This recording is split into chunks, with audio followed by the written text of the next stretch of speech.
नमस्कार मंडळी, प्रेमाने बोला. धन्य रंकारजी. एकीकडे संत म्हणतायत की ऐसे कैसे झाले भोंदू, कर्म करोनी म्हणती साधू. अंगा लावून या राख, डोळे झाकूनी करीती पाप. दावूनी वैराग्याची भीती, विषयाचा सोहळा भोगती. तुका म्हणे सांगू किती, आणि जळो तयाची संगती. आज आपण बघतोय महाराष्ट्रामध्ये काय अवस्था चालू आहे. अहो, याच महाराष्ट्रामध्ये 55 साधू संतांनी, त्यामध्ये महिला सुद्धा आहेत, त्यांनी आपल्याला समजावून सांगितलं की ह्या गोष्टीपासून लांब राहा. आणि आज दुर्भाग्याची गोष्ट म्हणजे याच महाराष्ट्रामध्ये जास्तीत जास्त कर्मकांड केलं जाते. म्हणून एके ठिकाणी गीतकार म्हणतो की अंधश्रद्धा अज्ञानाने झाले वाटोळे, दे भगवंता सर्व जगाला ज्ञानाचे डोळे. जोपर्यंत हे ज्ञानाचे डोळे सगळ्यांना येत नाहीत, तोपर्यंत ही अंधश्रद्धा कधीच नष्ट होणार नाही. आज लोक सहज म्हणतायत की महिला जास्त अंधश्रद्धेमध्ये गुरफटलेल्या असतात, पण इतिहास संतांचा बघितला तर संत जनाबाई, संत सखुबाई, मुक्ताबाई, मीराबाई ह्या सगळ्या स्त्रियाच होत्या. त्या का ह्या अंधश्रद्धेमध्ये गुंतल्या नाहीत? का तर त्यांना ह्या सत्याची जाण होती. म्हणजे ज्यांना हे सत्य कळालंय त्यांना कळतं श्रद्धा आणि अंधश्रद्धेमधला फरक. आज ज्या स्त्रिया ह्याच्यामध्ये गुरफटलेल्या आहेत त्या कुठंतरी याच्यापासून वंचित आहेत, म्हणून त्या तिथे आहेत. का तर ज्यांना हे ज्ञान नाही, ज्यांना हे सत्य माहिती नाही, त्यांना हे अशी लोक सहजरित्या फसवू शकतात. आज असे नाव नाही घेणार एकेकाचं, पण असे कित्येक तरी आता उघडकीस येत चाललेत. आणि काय काय कृत्य आहेत सगळेजण बघतोय आपण. कशासाठी? फक्त आणि फक्त पैशासाठी. एके ठिकाणी शहनशाहजी म्हणतायत की माया आपुल्या भक्तजनांची नामोनिशानी मिटविते. माणसाचं पोट किती आहे हो? किती आहे पोट? 2 वेळेस माणसानं जेवलं, तसं तर 1 वेळेस जेवलं तरी चालतं, पण 2दा माणूस जेवायला किती पैसे लागतात त्याला? पण माणसाचा हव्यास काही संपत नाही. एवढं झालंय ना, अजून पाहिजे, अजून पाहिजे, अजून पाहिजे, याच्यापेक्षा जास्त पाहिजे.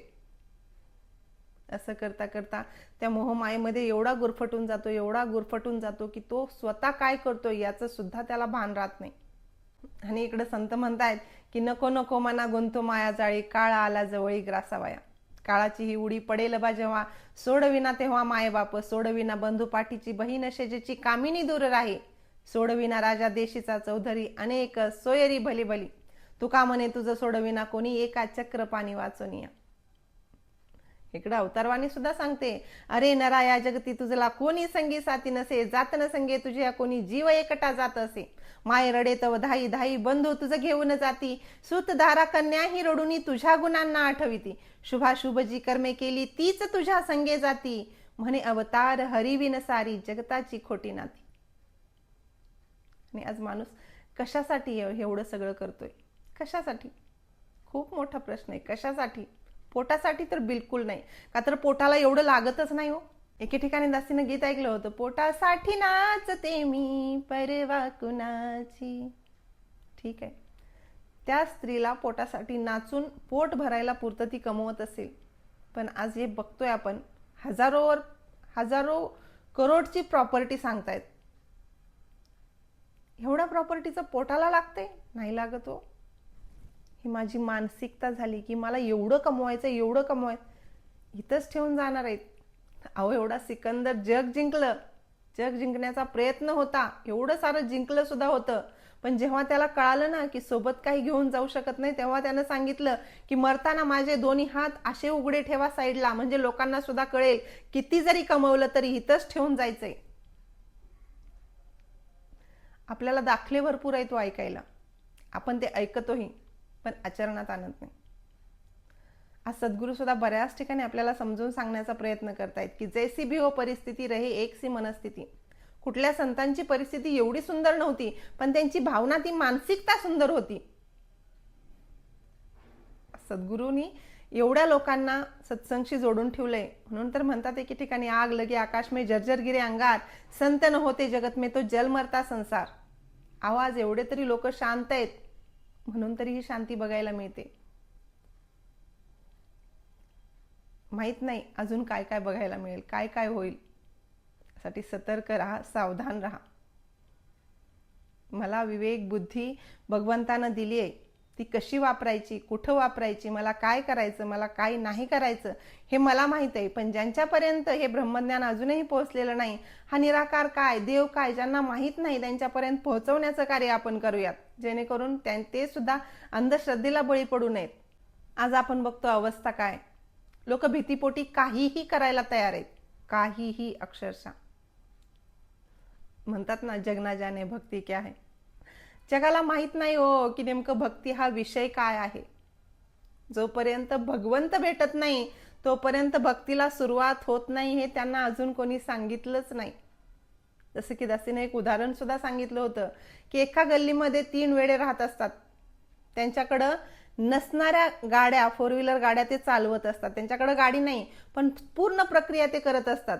की जसे की ते ड्रायव्हर आहेत, सकाळी उठलं की बाहेर येणार, गाडी पुसणार, साफसफाई करणार, ड्रुंग इकडून पार्क करणार, तिकडं नेऊन लावणार, हे सगळं कार्य ते करत असतात. आणि एक गल्लीतला माणूस सुद्धा त्यांना रोज हे बघत असतो. आता तिथून एक नवीन संत महात्मा जाताना ते सगळं कार्य बघतात त्यांचं. त्या बसलेल्या महात्म्याला विचारतात, हे असं का करताय तुम्ही, काय यांना सांगत नाही की या तुमच्या गाड्या नाहीत, तुम्ही असं करू नका, फुकट वेळ वाया जातोय तुमचा. तो महात्मा काय म्हणतोय माहितीये बसलेला, तो म्हणतो सांगितलं असतं, मी त्यांना सांगितलं असतं, पण त्यांच्या ह्या गाड्या धुण्याचे महिन्याला 500 रुपये मी घेतोय.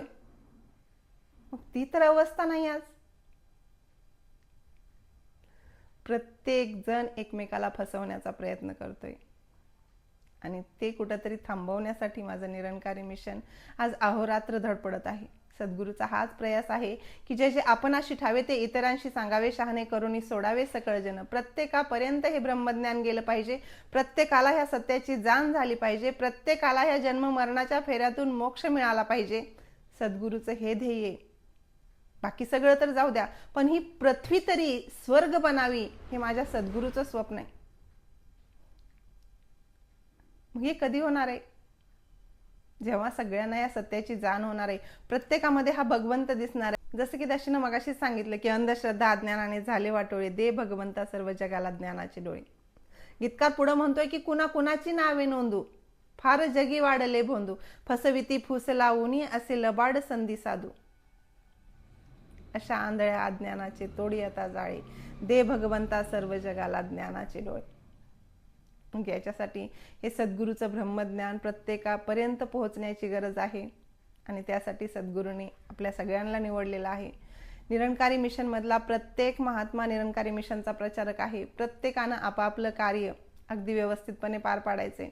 त्यासाठी सगळ्यात अगोदर महत्त्वाचं आहे ते माझं कर्म. जोपर्यंत माझं कर्म सुंदर होत नाही तोपर्यंत मी दुसऱ्याला सांगू शकत नाही. का तर माझंच कर्म सुंदर नसेल तर दुसऱ्याला सांगायला गेलं तर म्हणतील स्वतः किती शहाणा आहे मला सांगतोय. स्वतः एखादा माणूस जर दारू पित असेल आणि तो दुसऱ्यांना सांगत असेल की दारू पिणं चांगलं नसतं, कोण ऐकल का?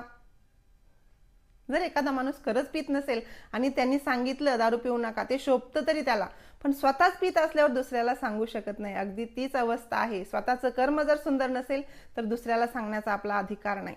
त्यासाठी मला अगोदर माझं कर्म सुंदर करायचे, जेणेकरून माझ्याकडून तरी माझ्या निरंकारी मिशनकडं, माझ्या सद्गुरू माताजींकडं बोट जाऊ नये. मग आज आपल्या सगळ्यांचं एक कर्तव्य बनतं की आज जे आपण महाराष्ट्रामध्ये अगर सगळीकडे जे काय वातावरण बघतोय त्याच्यापासून स्वतः तर आपण लांब राहायचंय, पण दुसऱ्यांना सुद्धा सांगायचंय. दासीकडून बऱ्याच काही चुका होत असतील, उदारांतकरणानं क्षमा असावी. असेच व्हिडिओ जर तुम्हाला आवडत असतील तर आपल्या इतर सत्संगी बांधवांपर्यंत सुद्धा पोहोचवायला विसरत जाऊ नका. व्हिडिओला लाईक करा, कमेंटमध्ये काय चुकलं काय बरोबर आहे ते सुद्धा नक्की सांगा. प्रेमाने बोला. धन्यनिरंकार.